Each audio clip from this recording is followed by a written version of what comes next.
Hi everyone, it's Charlie Veach here. Got my new winter coat on. Big weight off my face really, but it was fun. Nice to have a beard. Now where do I begin with so much to talk about? This is again, it's one of those rants with no linear structure. It's kind of like a fractal consciousness stream with little barbs of new spirals firing off it at the same golden ratio in all sorts of different directions. And I found a private spot.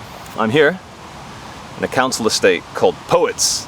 And you've got Stevenson Road, Blantyre Place, Wordsworth Street, Shakespeare Road. Oh, let me just show you something. Let's test the zoom on this camera. Let's test it. Look at that. That there is without zoom. Let's see if we can find a policewoman. Oh, there we go. Check it out. She's looking for the drug dealers, looking for the anarchists, but leaving the Zionists well alone.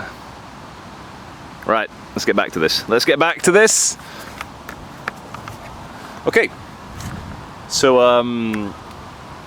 I'll begin with the video of me in April 2009 at the G20. There'll be a link to my statement below, and that's all I have to say really. In terms of finding out who your real friends are, very disappointed again with some people. Danny Shine, who did the Everything Is Okay videos with me, we worked together for 11 months. He decided to spread the hate videos on his Facebook and say he finds them fascinating. And this is despite me trying to contact him, you know, about once a month for the last 6 months, saying hello, yada yada, if he wanted to do anything together. And it's very funny because I'll tell you all the timing and coincidences now in the lead up. Oh my god, tomorrow's September the 11th, 11th year anniversary. All the coincidences and timing kind of things all happening. Danny flew to Germany to meet my co-producers for my film company in Germany to review the Love Police film, because he's in it, about 10%, 15%. It's got quite a big section about Danny. They interview him and they needed him to sign a piece of paper saying, yep, you can use my image, video, so forth, which he did. So thank you, Danny. And so you get back from Germany and a couple of days later you're joining in the hate circus. And you know, I would do this privately with you, Danny, but you know, I think it's important for everyone to see the duplicity that you're showing. And I'm just so disappointed in you, Danny, but in a way I'm not surprised. And I'll tell you why I'm not surprised. Danny Shine is a Zionist. I've asked him on video. I'll try and find the video. It actually got deleted by YouTube. It's the irony. The one video where I get Danny to admit he's a Zionist, it gets deleted, but someone else has posted it, I think. And to me, Zionism and Zionists are the bastard children of Hitler. They're the bastard children of Hitler because they were created, the same hatred that drove Hitler was impregnated into the Zionists, that same racial supremacy. And when I say bastard children, is because these kids don't even know that Hitler is their dad. Hitler financed sucking the phallus of the Rothschilds, and this is no secret. Oh, and funnily enough, I got an email from a guy inside Israel, in Tel Aviv. And he wrote to me on my website, and he writes, this is from a Rothschild Zionists, you know, you're wrong. And then he goes, what's wrong with you people? And by you people, I guess he means non-Zionists, or dirty, flappy, foreskinned goyim like myself. And you know, we are the kind of sheep, the scumbags, I guess. So what is wrong with me is that I hate to see bullies. I see how Palestinians are the modern day Jews, and I hate to see highly advanced colonizers push around brown-skinned people. And you see history repeating itself again and again, what the British did with the colonies in India, and the massacres and the massacring of the Africans, and what Whitey did with the Africans for slavery. You see what the British and Dutch and Spanish descended Americans did with the native Indians, the Native Americans in America. Holocaust after Holocaust after Holocaust. And now we're seeing the same mini Holocaust concentrated in Palestine. And yeah, the region was called Palestine before some very butthurt people after World War II decided to give it to the Zionists. And we see people within the American establishment are descended from Israeli terrorists. Not to mention Israeli terrorism, but you've got the continuing terror of Mossad and their assassinations. Extrajudicial, I love that word, extrajudicial, which means just outside the law, which means it's murder. So Israelis are murdering people left, right and center. Left, right and center. I can't stop thinking about Rachel Corrie every time I talk about these issues. It's hard to watch a video about her or see her in action without crying and seeing her smashed up body. But I guess to the Zionists, she's just another Western puppet, isn't she? She's just another dirty non-Jew. And we are not the chosen people, unfortunately. But that's another thing as well. Like, this isn't about race. It's about mind control and religion. And just like Christianity or Islam, Judaism is a religion. And what's most disturbing about this colonization in the Middle East is that you turn on the news, Israeli news or CNN or British news, and you see blonde, blue-eyed European and American people with like California accents being interviewed out in the desert, saying, "Yep, this is my plantation now. I am now Israeli. My people that I've never met, maybe 2,000 years ago, came from here. But I'm an IT consultant from San Diego. But now, because I'm Jewish, I'm a Zionist, this is my land. So let's get rid of all the Palestinians. Let's bulldoze their olive orchards. Let's fucking bulldoze their activists and Rachel Corrie." And you couldn't make this shit up. I mean, that Israeli separation wall, the perfect... It's like, why did Berlin have a wall? Because of East and West, because of Hitler. Again, Hitler's bastard children building a Berlin Wall, which has already stolen 16% of extra land. It's how they do it. Illegal settlements, it's colonization, Zionist colonization. And look, I know you've got your Spielbergs, you've got your constant Hollywood films reminding us of the suffering of Jewish people in World War II. And it's a genuine suffering, of course. It's a Holocaust, it's genocide. Innocent people getting caught up in these things. But how do you explain the Orthodox rabbis, the Orthodox Jewish rabbis, burning their Israeli passports, holding signs saying Zionism is not Judaism? How do you explain that? How do you explain thousands of young Israeli activists speaking out against their murderous government? And this is how the media works, is that any criticism of this becomes, "Oh, you're anti-Semitic. Oh yeah, and that guy that wrote to me from the Israeli law firm." I'm not going to mention his name, I'm not going to mention which law firm, because you shouldn't really, unless someone is like pure fucking hatred, you shouldn't publish people's personal messages online, and people do this on Facebook, and I find it quite... So even if you're writing to someone personally, you have to be so careful what you write, because people will use it against you. Anyway, this guy writes to me, saying that Zionism is a national liberation movement. But it's not. I'm sorry, you're wrong. It's a colonization movement. It's a ethnic cleansing movement. It was done by deceit, by money, by bombs, Israeli terrorists blowing up Palestinian interests. I mean, fuck. Have you looked on the Lavon affair, Lavon, where Israelis got caught blowing up British, Egyptian, American targets to blame it on the Muslim Brotherhood? It's not a national liberation movement. It's a colonization movement by racial supremacists. And someone has to call it like we see it, It needs to be said.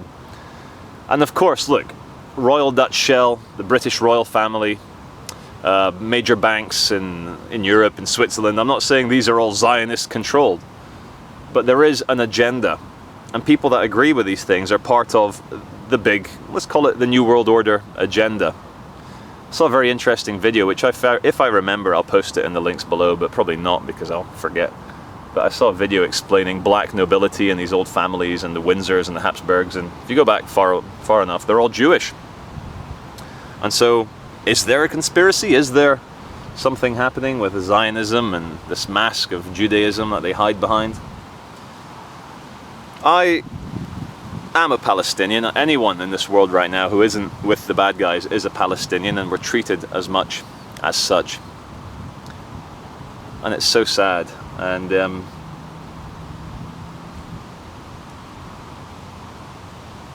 I don't know what to say to my haters really, except you've been hating for 15 months now. Woo! And I'm still making the videos. I've got a wonderful woman. I've got a kid, going to be born, my son, any day now. yeah, we have financial difficulties, but who doesn't? You know, it doesn't pay well. And to all the fucktards who think, yeah, he's a government agent. Well, it doesn't pay very well. Could MI5 fucking throw me some more money, because I have to live in a small house in a rundown area in Manchester. The haters, guys, like, you know, 15 months now, the hate. But I just want to say one thing. I've not looked at any comment section of any of my videos now for, well, since I did that video that I will not check the comment section. I feel so much healthier. But people do tell me, they write to me on Facebook or in my inbox, and they say, oh, Charlie, they're still writing nasty things about you. Oh, the poor haters. And like, we can imagine just how lonely and pathetic they are, that there's Zionist ethnic cleansing, there's British government blowing up Afghan children, there's American troops shooting Iraqis, there's terrorism, false flag shit happening all over the world, and they spend their days hating on me. And so, like, there isn't enough of a fuck you for the haters, except, you know, like, fear leads to anger, anger leads to hate, hate leads to suffering. So you're suffering, haters, like thinking I'm like the Antichrist. Your suffering is your own reward for spending your time doing this. And like, I show my face. You know where I live in Swinton here in Manchester. I'm hanging out in central Manchester almost every day. I'm walking around Swinton, so big brave guys, come and get me. Come and put your words where your mouth, sorry, you know what I'm saying. Fucking put your actions where your words are. But you don't, because you're anonymous little scumbag haters. But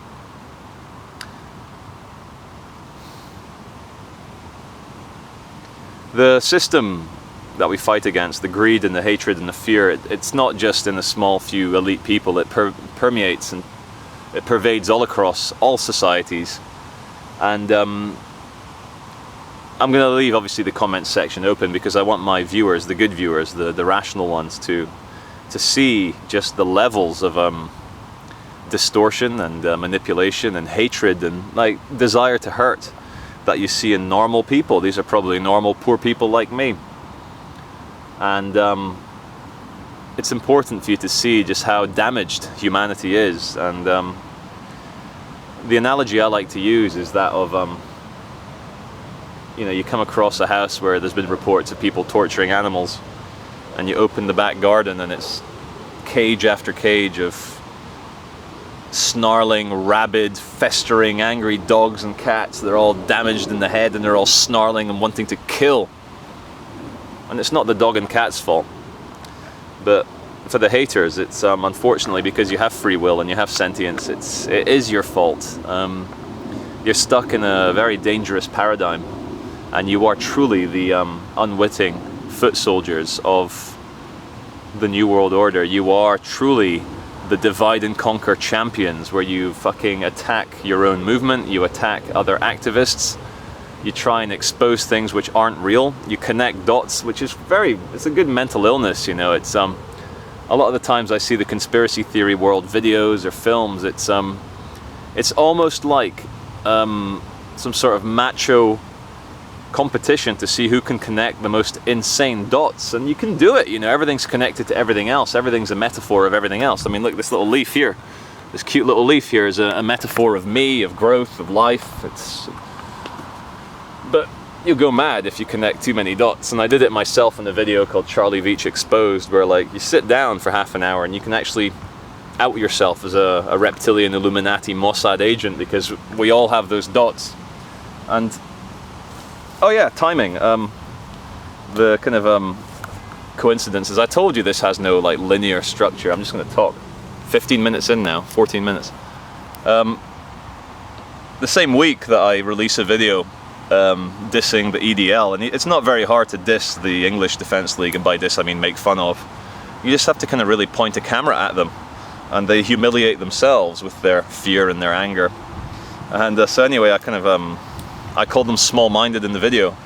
And so the very same week that happens, and I do a video ranting against Zionism, I've got Danny Shine suddenly hating on me, joining in the thing, saying, I find it very fascinating. And this is the same guy, ladies and gentlemen. It's important to say this, and the truth will out, is that Danny, though, you know, I think he's a very damaged individual. and I hope I'm not projecting. I'm going to try not to project and only tell you the truth. But when I was out megaphoning with him, he would get so uncomfortable when I would mention Palestine or warfare in general. Because I guess when you are a Zionist, when you are trying to escape the religious mind control that he is under, you do get uncomfortable, because he has two allegiances. Two allegiances are to the people and to his religion. And he's mixed up the two. And so the very same week I start ranting against the English Defence League, which are neo-Nazis, which very often carry the Israeli flag. They do. They're funded by Zionists, probably badly funded. They need to, get some more funding. But their support of Zion and those who kill Muslims, yeah, Israel, woo! So the same week I do this EDL video and the Zionism video, Danny comes out as a hater, and one of the commenters that someone told me that created the kind of Charlie Veitch government agent video is commenting on the EDL, the English Defence League video, saying, yeah, fuck the Muslims and support the EDL, they're defending England.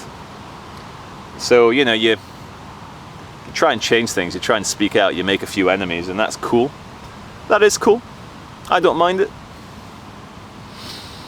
Forgive the pauses, I need to figure out which way to take this rant now. But, oh yeah, what I want to do, I had an idea that I shared with an activist friend of mine here, is that I want to do false flag activism.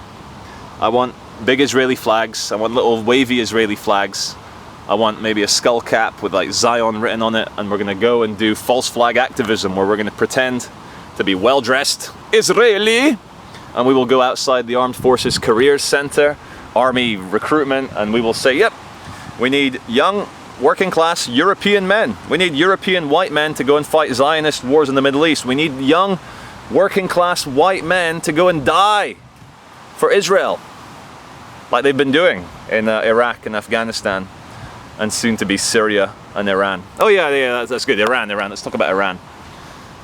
Like the vicious saber rattling out of Israel. When you guys, and this is against the Israeli establishment, not against normal Israelis on the street. The activists, good ones that go out in the marches and feed refugees. I love the rabbis, man. I'm loving the rabbis. Those big beards and burning Israeli passports. That fucking says it all. When you've got a devout Orthodox Jew burning his Israeli passport, makes me proud to be human. You go, Rabbi, burn that passport. But I'm Scottish.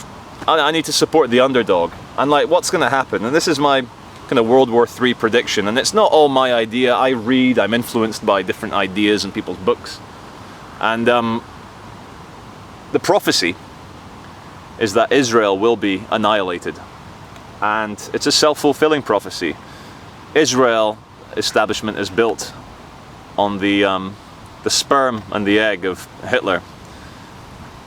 Israeli establishment is the Fourth Reich, and a movement built on death, hate, fear, retribution is one which gets snuffed out by the superorganism. And Israel is the greatest threat to world peace at the moment, not Iran. Stephen Harper, the Canadian Prime Minister, conservative sucker of the Illuminati phallus. Oh, banking, oh. Stephen Harper said that Iran was the greatest threat to national security, world security, before he expelled the Iranians from the Iranian embassy. And it's good to see, the Canadians and the British and the royal family in Britain and the Americans, the Obamas, all those Zionists inside the White House, the Chief of Staff, Rahm Emanuel, hey, there you go, Dad's a terrorist, used to blow up Palestinians, now I'm in the White House. Go figure. Canadians, man, saying Iran is the greatest threat to world security when Iran allows weapons inspectors into their nuclear facilities. As far as I'm aware, haven't seen Iran invade any neighbors. As far as I'm aware, Iran isn't developing nuclear weapons. But what we see, and this is it, what do I put on? Do I put on my Palestinian scarf? Am I Palestinian? Am I Iranian? But it doesn't take too much of a conspiranoid mind or too much of an imagination to see that we do seem to be headed towards World War III, and it's almost as if the superorganism that is humanity in general, the collective consciousness, needs to do a bloodletting or a hate-letting, where you need to like slice your arm open and let that black bile of hatred escape. And I hate to say this, but the Russians and the Chinese, and you guys know how I feel about the Russian state or the fucking Chinese state shooting students at Tiananmen Square. Scumbags. But these two countries have every right to stand by Iran and Syria against this predatory, Zionist-led, money-hungry, disgusting genocidal mania that is the Israeli, British, American cabal. The Russians and the Chinese could probably defend Iran. They have the manpower, they now have the money, they have the troops, they've got the political will. And you'll probably see the entire Arab world, those which aren't sucking on American cock. You know, like the Bahrainis. My God, that American cock is so far down their throat, the fucking bell end's coming out of their anus. Saudi Arabia, again, they're guzzling down that Israeli fucking death jizz, man. The fucking Saudi Arabians. Like, the fucking Saudi Arabian people, the normal Muslims in Saudi, they want to fucking kill the Saudi royal family because they're not Muslims. They're fat billionaire playboys, fucking hookers and murdering people. And my God, when I was at the Ecuadorian embassy down in London, and you see the fucking Saudi Arabians, the Qataris, the Bahrainis with their literally chrome-plated Ferraris, chrome-plated Mercedes, and you see license plates. Saudi Arabia, I saw this like Rolls-Royce Silver Shadow. License plate number 2. That's it. He must feel bad, must get, you know, fucking, must feel like he's got a small dick, you know, because who's got number 1? Probably the king. And so it was on Sloane Street, outside Chanel, that I got to heckle the Saudi Arabian number 2 car. Number 2, you cunts, with the megaphone. So, yeah, the whole Arab world, the ones which aren't sucking on Zionist cock, are going to stand by Iran. And, you know, I'll tell you a funny story which happens to be true, is that I got invited to a film festival in Iran called New Horizon Film Festival. Look it up on Google, New Horizons, which happened I think a couple of days ago, which was a terrible failure for the organizers because the Iranian state has banned anyone from Britain or America getting a visa to visit, and I applied on my British passport. Should have done it on my Brazilian passport, but my Australian best friend, he was granted a visa to go pick up at the Iranian embassy in London. He's got to be careful, you know, the fucking SAS might storm it and shoot him, you know, I mean, Australians, you never know. So, I am a Palestinian, I am an Iranian, I am the underdog, I am that voice that tries to use my words to speak out because I don't have troops, I don't have money, I don't have a country, I don't have soldiers, I don't have the media, I don't have mind-controlling fucking psychologists working on my newspapers.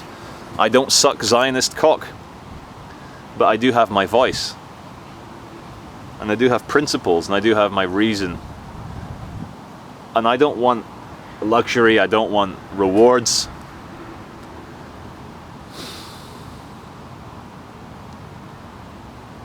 I just need to do what's right, and people will hate me for that. I've got a lot of haters out there, and they are truly the fucking little imps of the Zionist controllers. And let them, you know, let their fear and their hatred and their anger consume them, because it's not going to consume me. Yeah, it affects me. It affects me at times, seeing this kind of levels of nastiness directed, but then you remember, then your friends remind you that no wonder they hate you. No wonder! Other people, much bigger, much more famous, much more important than I, much more, were viciously hated throughout history. And as I keep saying, it's actually words from a Graham Greene novel, The Quiet American, but as the Vietnamese dude says in that, before he kills the CIA agent, he says, you know, in order to remain human, you have to take sides. And I worry, you know, like I smoke weed from time to time.